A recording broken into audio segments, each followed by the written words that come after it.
Shalom, shalom, mes salutations, frères et sœurs Yacha, c'est El Dionim. J'espère que vous allez bien.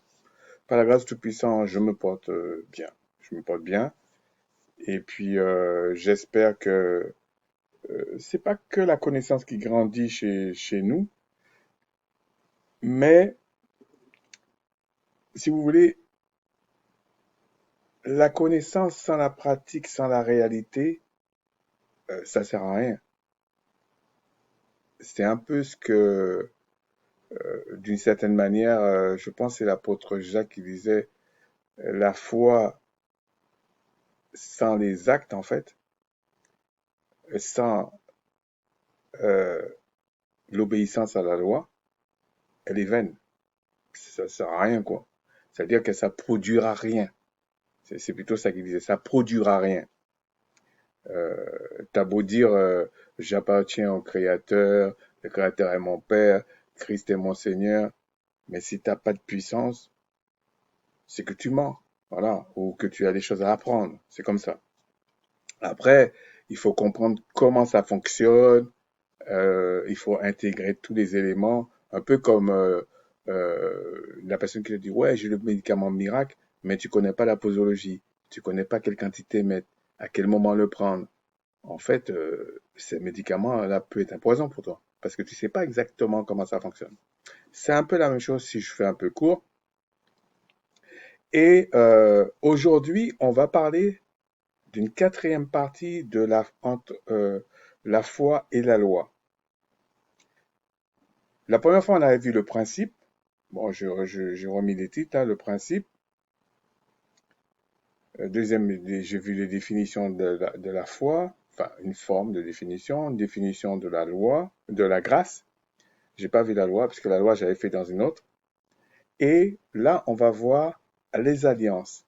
Et la prochaine fois, on verra euh, le fait que le Christ dit tout est accompli. En réalité, il faut tenir compte de tous ces éléments-là pour comprendre pourquoi la loi, elle est incontournable. Alors, il y a des personnes, euh, bon, le catholique croit que euh,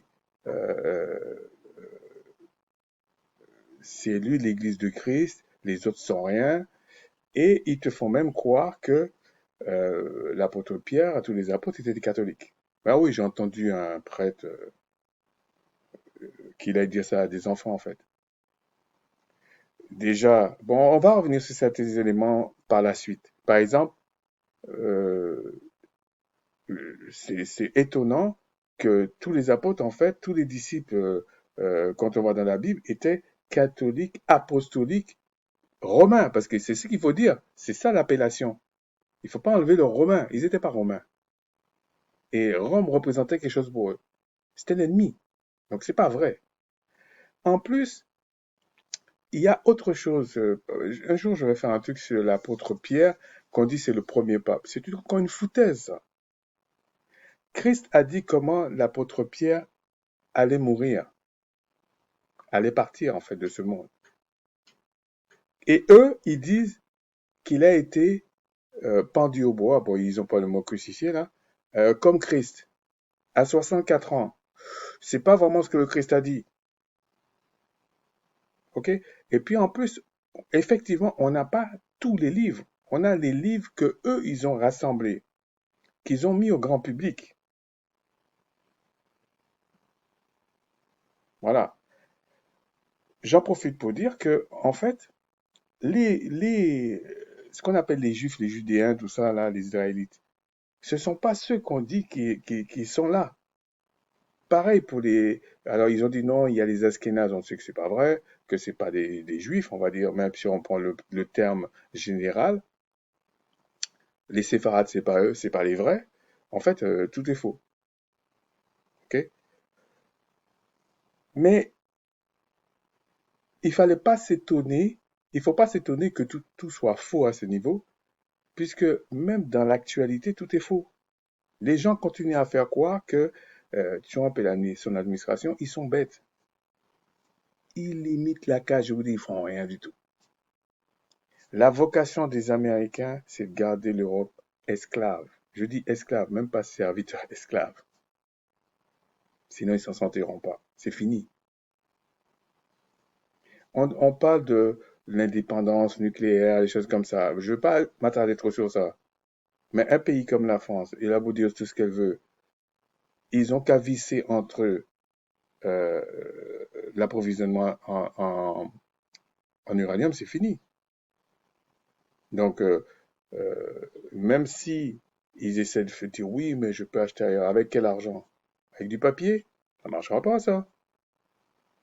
Donc, s'ils veulent pas être esclaves des Américains, ils vont être esclaves des Canadiens, hein. Ce qui fait la force de certains, de la Russie, par exemple, si on parle du nucléaire, c'est il a de l'uranium. Euh, les États-Unis ont l'uranium. La Chine a l'uranium. L'Inde, tous ces pays-là, ils ont ça. Mais quand tu viens d'une terre sec, ben non. Et je vous dis, la guerre qu'il y a, oui, il y a plein d'éléments et tout comme ça. Mais ce sont les mélanodermes qui sont en jeu, et notamment l'Afrique. Et si on pousse plus loin, les Israélites. Donc ils vous racontent des balivernes, comme ils ont toujours fait. Ça ment. J'ai vu un truc ils ont montré, j'ai pas tout regardé, sur, je sais pas sur, je pense que c'est sur SCI. Ils racontent un peu l'histoire du nucléaire et comme ça. Je vous assure, si vous prenez ce qu'ils disent ou ce qu'ils écrivent, ça suffit pas pour connaître la vérité. Vous vous rendez compte, dans quelques années, quand on va essayer de comprendre ce qui s'est passé à cette époque, il y aura beaucoup de mensonges qui est écrit. Parce que c'est comme ça. Enfin, c'est comme ça. C'est l'esprit de l'erreur, l'esprit du mensonge qui domine dans ce monde. C'est trivial par moment d'expliquer ça, mais c'est la réalité. En plus, comme je vous ai dit, il travaille déjà. Un jour, si le Tout-Puissant le permet, je vais en parler un petit peu plus. Il travaille déjà. En fait, il y a des choses que vous avez du mal à comprendre. Pourquoi ça se passe pas comme ça? Pourquoi ça se passe comme ça? C'est parce qu'ils travaillent. Ils vont, bon, sans entrer dans les détails, ils vont regarder le futur. Parce que nous, on est dans le temps. Ils vont regarder le futur et ils modifient le présent. Mais par la grâce du puissant, que ce soit fini ça. C'est parole contre parole. C'est pour ça que les Écritures disent, la connaissance va grandir. Mais pour en faire quoi? Pourquoi c'est écrit la connaissance va grandir? C'est comme les évangéliques et compagnie qui racontent des balivernes de l'apostolique romain, là, en disant que tout le monde est susceptible d'être enfant du Tout-Puissant. Mais vous vous rendez compte? Alors que dans la même Bible, c'est marqué que Christ est venu pour les brebis perdues de la maison d'Israël. Donc, c'est pour ça que, comment je peux expliquer ça? La foi et la grâce, il faut remettre tout dans le contexte et pour comprendre pourquoi c'est la loi, en fait, le but.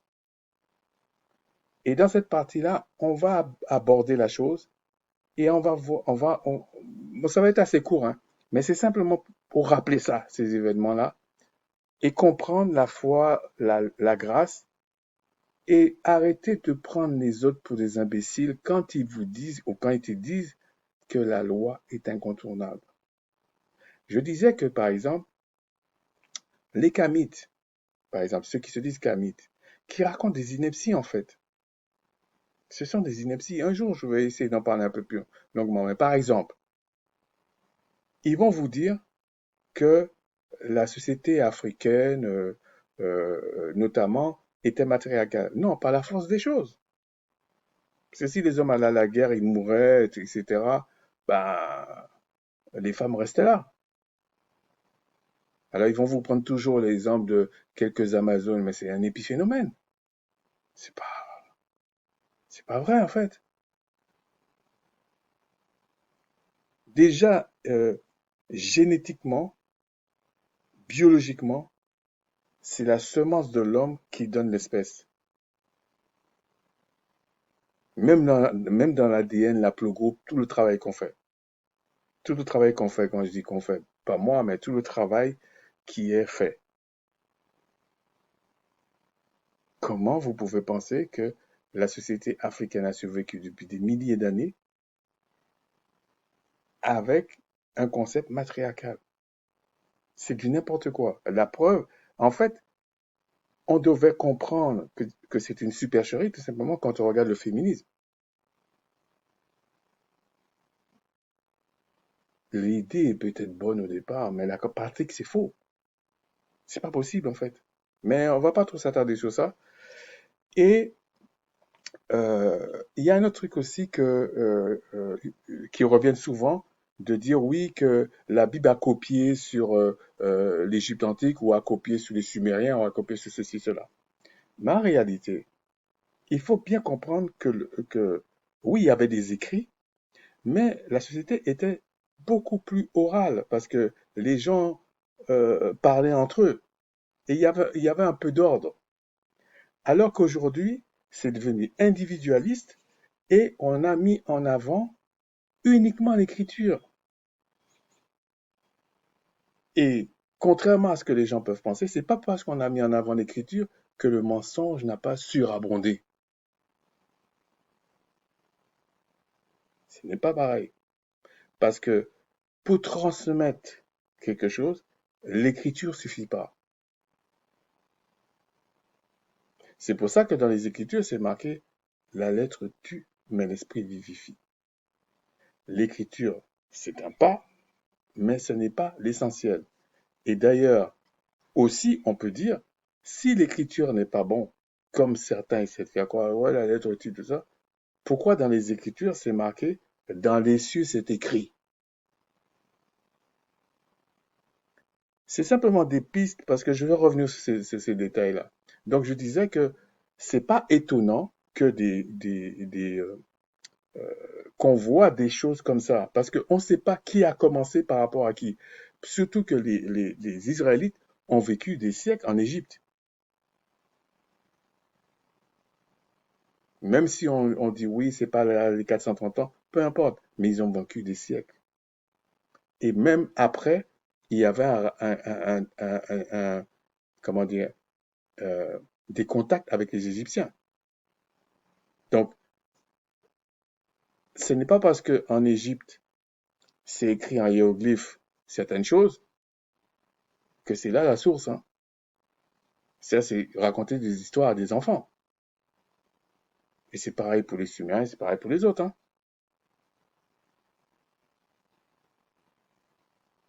D'ailleurs, aujourd'hui, quand on regarde la civilisation occidentale, elle a écrit, elle a fait, mais elle a volé. Ça vient pas d'eux. Mais si aujourd'hui on prend pour soi-disant des preuves scientifiques, des machins, des écrits, tout ça, on va vous dire que ça vient d'eux. Et si tu fais pas ce travail de comprendre, bon, d'autres écrits, mais de comprendre certaines choses, vous n'allez pas voir que ça vient pas d'eux. Imaginez-vous des milliers d'années avant, soi-disant que c'était des sociétés euh, orales qui privilégient l'oralité. Ce qui est faux en fait. Non, il y avait aussi les écrits, mais ils transmettaient beaucoup à l'oral. D'ailleurs, si le concept avait changé, pourquoi il y a des cours présentiels? C'est que l'écrit. Vous voyez que on peut discuter de beaucoup de choses. Je vous ai dit que c'est des cancres qui sont là. Ils ont même été au point d'aller chercher dans nos crânes un secret, comme si on pouvait voir l'esprit comme ça. Ben, c'est n'importe quoi. Bon, on va s'arrêter là pour cette partie-là, mais je vais revenir sur plusieurs concepts. Vous voyez, il y a beaucoup de choses, hein. Et on va regarder. Alors, je vous rappelle qu'en fait, quand on va dans Lamentation, euh, c'est le Créateur qui fait le bien et le mal. Il fait le bien et le mal. OK? Donc, il donne son esprit, parce que rien ne peut exister sans lui, pour faire le bien et pour faire le mal. Mais tout a un prix. Donc, pour son héritage, pour que ça arrive pour l'éternité, en fait, c'est son esprit qui agit selon sa sainteté. Et pour la mort, c'est son esprit qui agit pour la mort, pas pour la vie. Mais ce qui est éternel, c'est la vie. Donc, tout ce qui est lié à la mort, aux ténèbres, ils savent déjà qu'ils ne sont pas éternels. Même si par rapport à un homme, ça peut sembler éternel. Non, c'est pas éternel. Et les miracles se font des deux côtés. Mais un pour la sainteté, donc la vie éternelle, et l'autre pour la mort.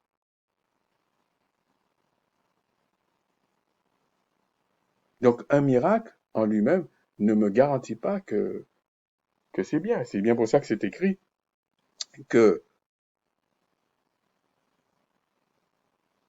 si c'était possible, on séduirait même les élus.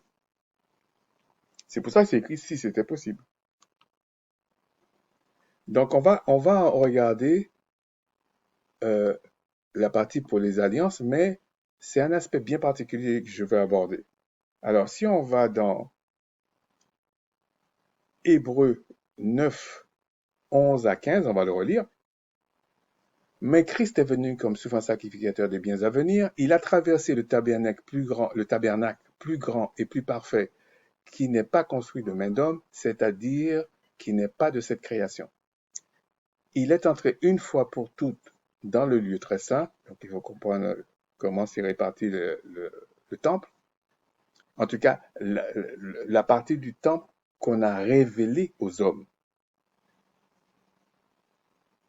Il faut toujours tenir compte de ces choses-là. Avec le sang des boucs, mais avec son propre sang, ayant obtenu une rédemption éternelle.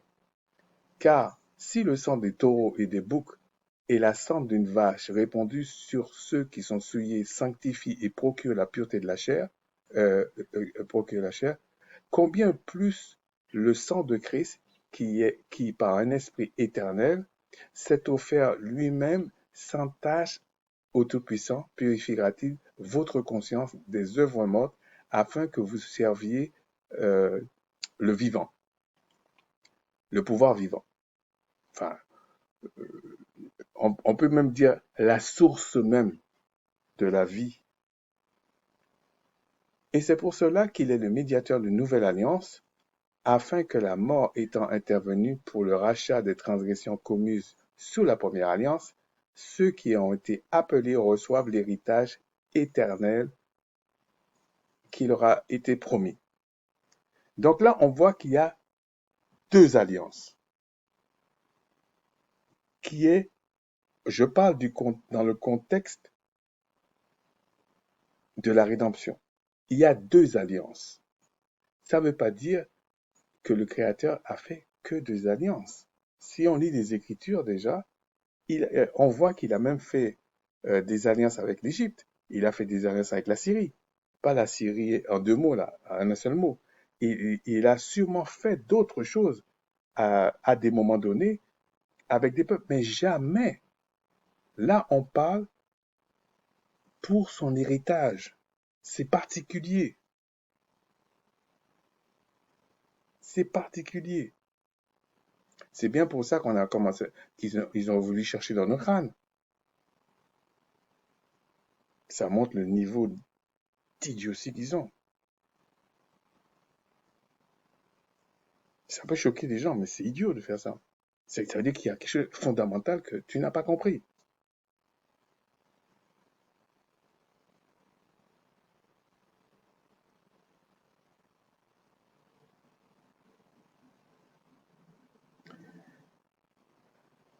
Donc, ici, on voit qu'il y a deux alliances. Une alliance faite sous la dispensation de Macha de Moïse, qui était pour un temps parce que déjà dans l'alliance, on ne parle pas de vie éternelle. Pourtant, on parle à ce peuple de la vie éternelle. Arrêtez de croire qu'ils étaient bêtes. Comme j'entends souvent les évangéliques parler là. Ceux qui se disent évangéliques, hein, c'est même, le terme n'est même pas approprié. Au point de croire que, avec plein d'autres, que le salut, il est universel, c'est-à-dire peu importe la race. Non, le salut est lié à la race. Arrêtez de raconter des bêtises aux gens. Parce que le Créateur, quand il écrit les choses, il fait concrètement les choses. Il n'est pas en train de parler dans le virtuel.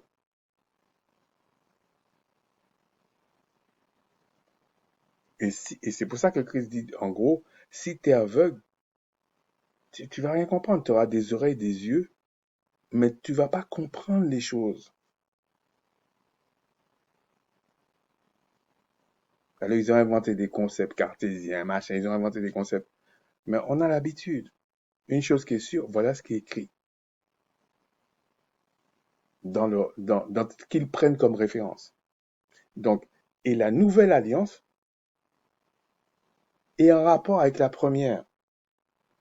Mais la nouvelle alliance, c'est les vraies choses pour l'éternité, pour la sainteté. Parce qu'il y avait un problème à régler qui était le péché.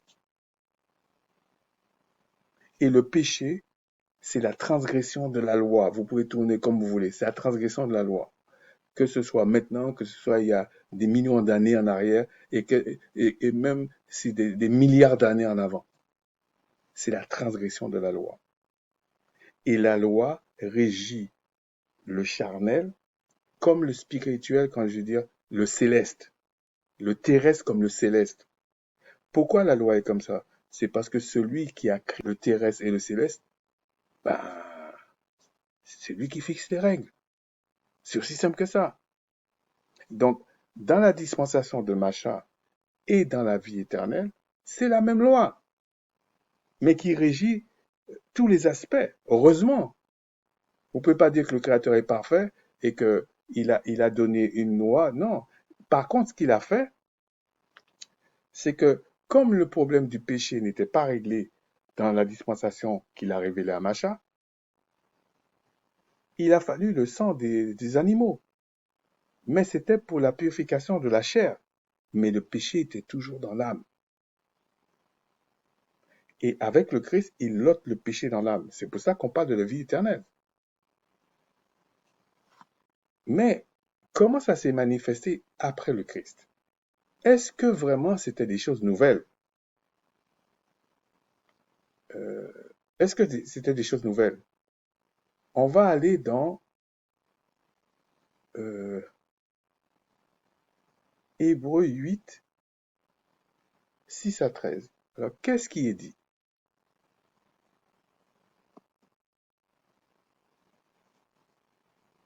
Mais maintenant, il a obtenu un ministère d'autant supérieur qu'il est le médiateur d'une alliance plus excellente qui a été établie sur de meilleures promesses. En fait, on aurait pu dire sur la compréhension même des promesses. Parce que la promesse a été faite à Abraham et c'était déjà acté. Mais comment se fait-il que les Israélites, avec la dispensation de Macha, euh, avaient pour la purification de la chair? En fait, la foi, je vous ai montré que la foi existait déjà. La grâce, ça dépend du contexte. Elle a toujours existé, la grâce. C'était une grâce de vivre 120 ans. Ben oui. C'était une grâce d'avoir la purification de la chair. Mais quand on parle de la nouvelle alliance de la grâce, on parle de la vie éternelle. Et pour accéder, que ce soit dans l'ancienne, que ce soit dans la nouvelle, il faut obéir à la loi. En fait, il faut obéir à la volonté du Créateur.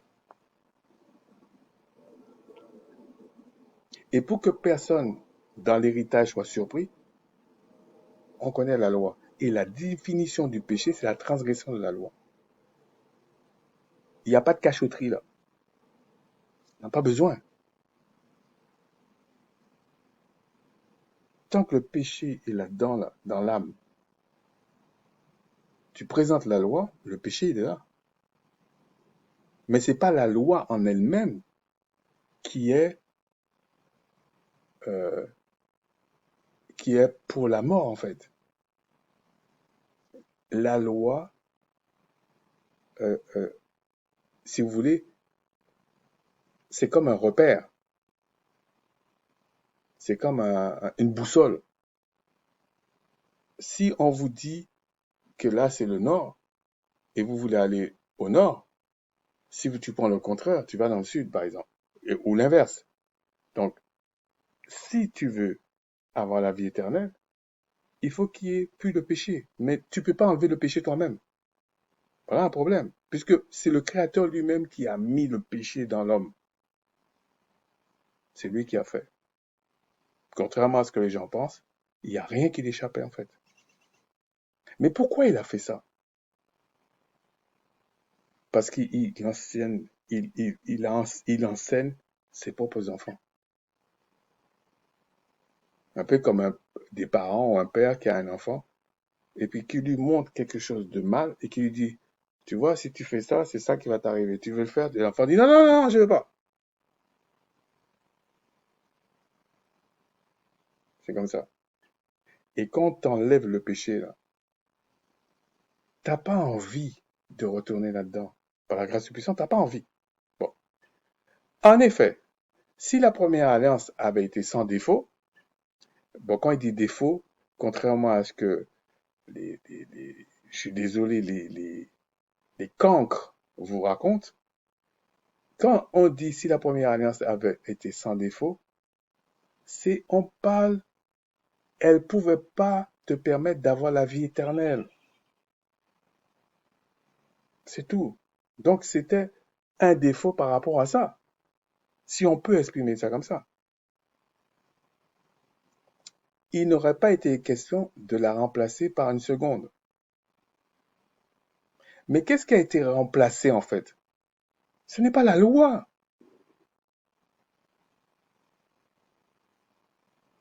C'est la justification qu'il y avait dans la loi. La première, il y avait le sang des animaux. La seconde, il y a le sang du Christ. Et une seule fois. Ce qui montre que le péché va être enlevé. Parce que si à chaque fois, il fallait un céleste ou le Christ qui revienne mourir à différentes périodes, ça voudrait dire que le péché est encore dans ton âme.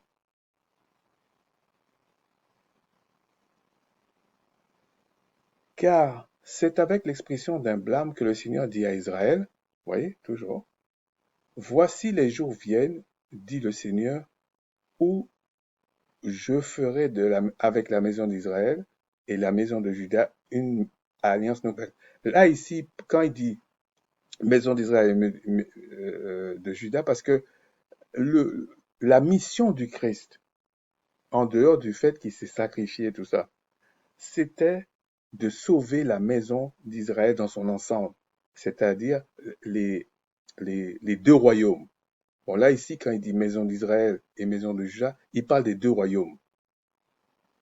C'est pas parce qu'ils mettent maison là que ça veut dire maison. Ça, c'est le français, ça. Mais si tu rentres dans l'étymologie, un royaume, c'est aussi une maison. Bon. Non comme l'alliance que je traitais avec leur père. Donc là, il parle de puisqu'on voit dans le chapitre 9, en fait, il parle de la dispensation de Macha. Le jour où je les saisis par la main pour les faire sortir du pays d'Égypte. Et donc là, il confirme ce qu'on disait, car ils n'ont pas persévéré dans mon alliance, et moi aussi, je ne me suis pas soucié d'eux, dit le Seigneur. Là, il est en train de parler que même dans l'alliance qu'il avait faite dans la dispensation de Macha, ils n'ont pas persévéré. Donc, c'est pour ça qu'ils n'ont pas obtenu la plénitude de la purification de la chair. Mais même s'ils respectaient tout, ils n'auraient pas eu la vie éternelle. Bon. Mais voici l'alliance que je ferai avec la maison d'Israël. Bon, là, il parle de tout Israël. Après ces jours-là, dit le Seigneur, je mettrai mes lois dans leur esprit. Mais là, il parle de quelle loi? Faut pas oublier que là, on parle à des Hébreux. Donc, quand il dit mes lois, les Hébreux savent quelle loi il parle. Mais là, il dit dans leur esprit. Pour que la loi soit dans l'esprit, il faut que le péché sorte. Parce que si tu mélanges la loi, c'est comme un poison. La personne peut dire, je prends un café, un thé, ou je sais pas quoi, tu le mélanges avec un peu de cyanure, ça va te tuer. Okay? Si le péché c'est le cyanure, il faut enlever le cyanure dans le bol et mettre le breuvage, le liquide, enfin le breuvage, pour que ça tue pas. Ben, c'est pareil avec les lois dans l'esprit. Pour que ça produise la vie éternelle, il faut que le péché soit ôté. Donc, sous-entendu, je mettrai mes lois dans leur esprit, je les écrirai dans leur cœur, et je serai leur pouvoir, et ils seront mon peuple.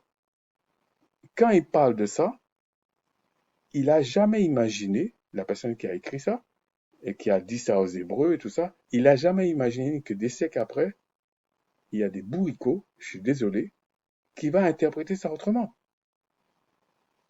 Parce que pour eux, c'était une évidence, en fait. Aucun n'enseignera plus son citoyen, ni aucun frère en disant connais le Seigneur, car tous me connaîtront, depuis le plus petit jusqu'au plus grand d'entre eux. Parce que je pardonnerai leurs iniquités et je me souviendrai plus de leurs péchés.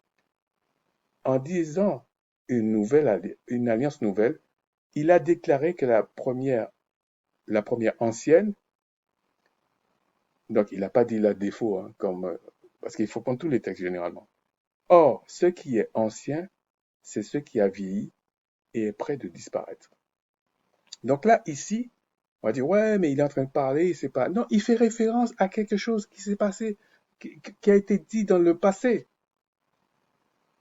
par un serviteur du Tout-Puissant, reconnu. Et on va voir qu'est-ce qui s'est passé. On va aller dans Jérémie 31.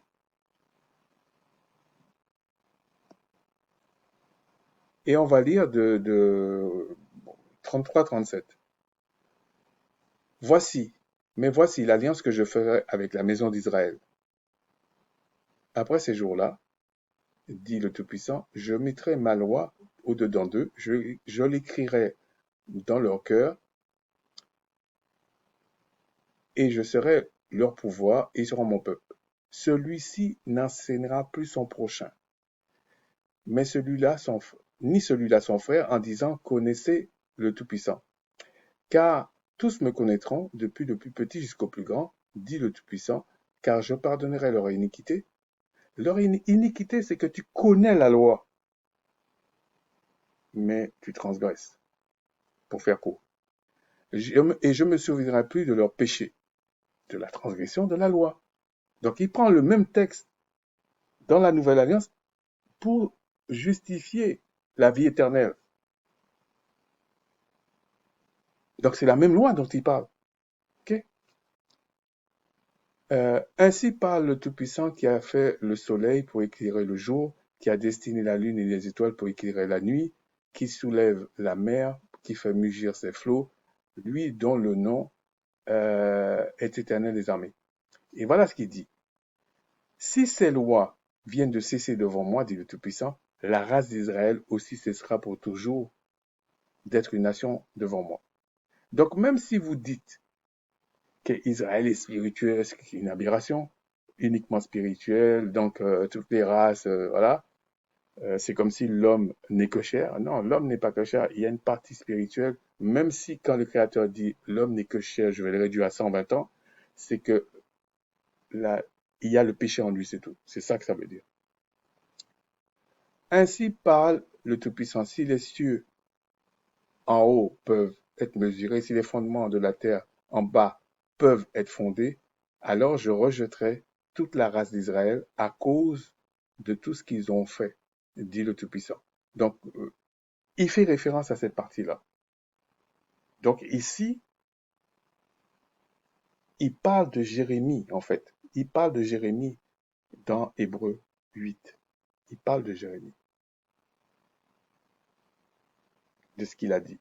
Et Jérémie a dit ça à qui? Au monde entier? Non. Il a dit ça à Israël. Donc il ne faut pas raconter n'importe quoi.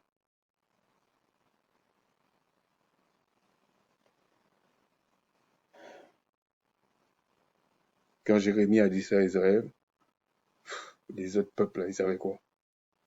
Arrêtez ça, hein. On va aller ensuite dans Acte 2, 16. Bon, je ne vais pas tout lire. 16 à 28, où il fait référence, je vais vous dire la partie que je veux regarder. D'ailleurs, il le dit, euh, voilà. Mais c'est ici ce qui a été dit par le prophète Joël. Et on explique pour l'esprit, etc. Bon, il parle de dispensation particulière de l'esprit qu'on appelle le Saint-Esprit dans la Nouvelle Alliance. Et ça procure quelque chose. Là, on vous dit le Saint-Esprit sera en vous, avec vous, etc. Mais là encore, Joël parle à une race. Les prophètes confirment l'héritage du Christ à son peuple. Et on a associé l'Égypte, en tout cas un reste de l'Égypte, avec un reste de la Syrie. Pas la Syrie en deux mots, la Syrie. Donc, les choses sont bouclées. Mais quand il parle de ça, si vous voulez bien savoir, bon, je sais que vous savez, mais c'est une façon de parler. Si vous allez voir dans le livre de Joël, à partir du verset 28, 2, 28, on vous parle de ce qu'on a dit dans Actes.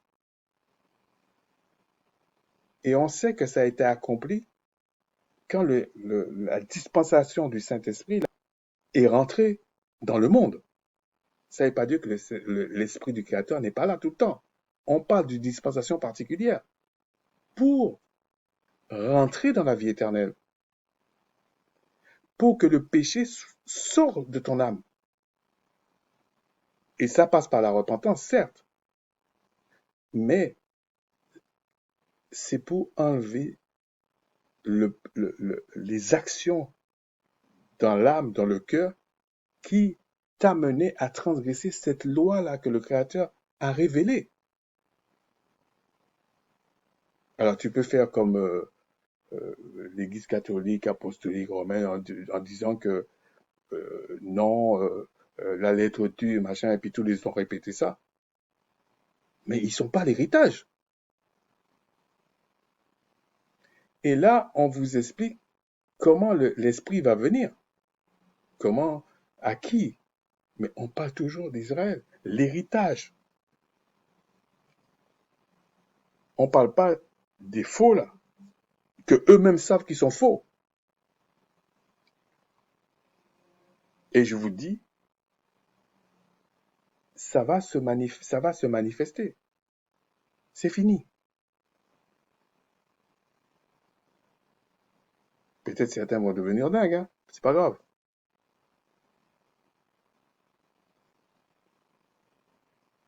Pour que les choses avancent, selon la loi du Créateur, il faut un qui marche dans ses voies pour que les puissances des ténèbres soient ébranlées. Donc il faut pas, et c'est lui qui met les lois, les choses dans le cœur des hommes Parce que c'est lui qui fait le bien et le mal. Donc, c'est acté. Ce n'est pas parce que tu vis dans le temps, c'est normal, tu ne vois pas la chose. Et c'est pour ça qu'il y a des prophéties, les songes et des choses comme ça. Parce que des fois, il te fait voir. Il t'enlève du temps. Il te fait voir. Et rien ne peut empêcher. C'est ce qu'il faisait avec les prophètes, en fait. Il montrait des choses, on va dire dans la famille, si tu veux, mais il montrait des choses beaucoup plus grandes.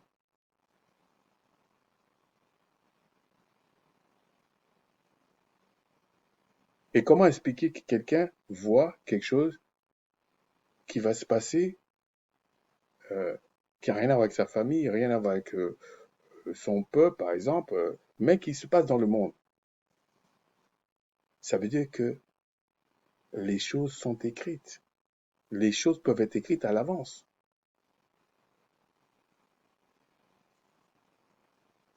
Donc quand on parle, déjà quand on voit les alliances, on parle d'un peuple particulier. Donc quand on parle de la foi et de la grâce, on ne peut pas s'empêcher de comprendre que ces choses sont greffées sur la loi. Sinon, ça n'a aucun sens. La grâce,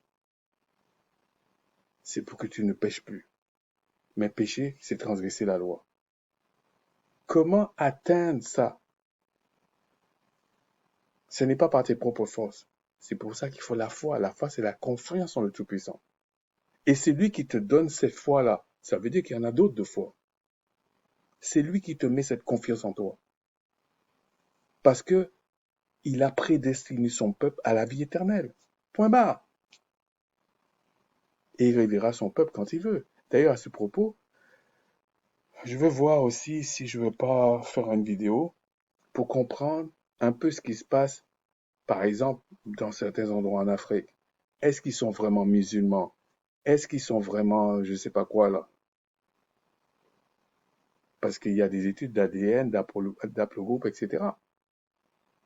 Sinon, vous ne comprenez pas ce qui se passe. Sur ce, je vous dis, Shalawama, Shalawa, mes salutations.